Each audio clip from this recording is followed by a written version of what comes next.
एक तू सच्चा तेरा नाम सच्चा अनंत। पृष्ठ 559।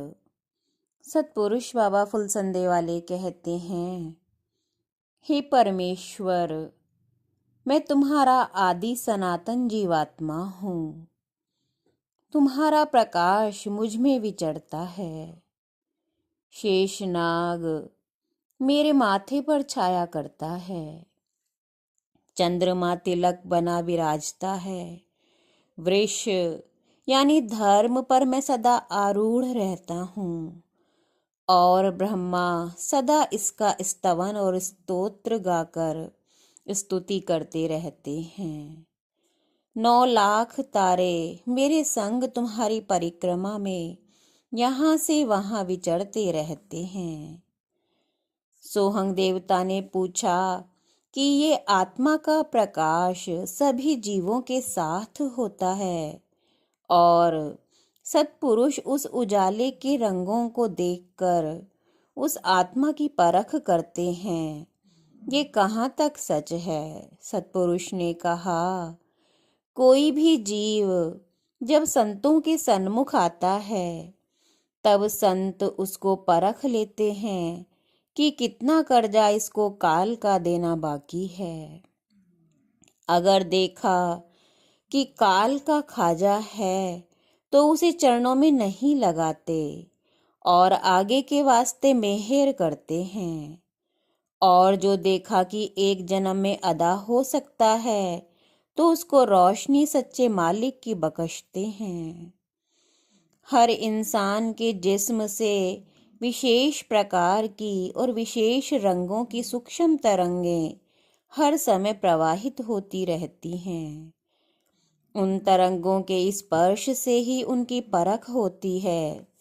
जो पुरुष नित्य पार ब्रह्म की आराधना में लगे हुए अपनी तीव्र आवेगों को, जैसे अभिमान और क्रोध को यत्न पूर्वक रोक लेते हैं, उनके मुखमंडल क्षेत्र में शांति युक्त सफेद हल्का प्रकाश रहता है।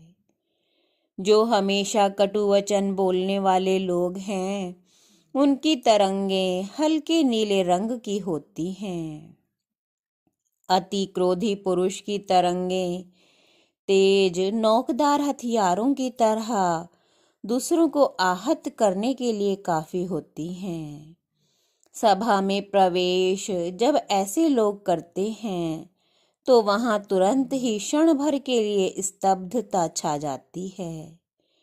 जिनके मन में रागात्मकता अधिक होती है उनके निकट आना सबको अच्छा लगता है, चाहे वे मौन ही बैठे रहें।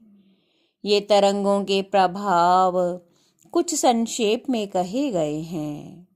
दुखी मनुष्यों के शरीर से करुणा की तरंग प्रवाहित होती रहती है। जिसकी निकटता से ही कोई भी मनुष्य दया, करुणा और दुख की भावना से भर जाता है। इसी तरह प्रार्थना की तरंगें हैं। शांत हृदय से की गई प्रार्थना बहुत असरदार होती है। कहा जाता है कि परमेश्वर जिस सिंहासन पर बैठता है और जिस पायदान पर वो पैर रखता है, उस पायदान के एक पाए से पृथ्वी सोने की जंजीर से बंधी हुई है। वो जंजीर प्रार्थना है। यानी किसी भी मनुष्य की आवाज करुणा प्रार्थना के जरिए परमेश्वर तक पहुंच सकती है। आराधना और गुरु के द्वारा दान किया हुआ परमेश्वर का मोक्ष मंत्र मनुष्य के लिए वरदान है, अगर कोई इसकी कीमत को समझता होवे।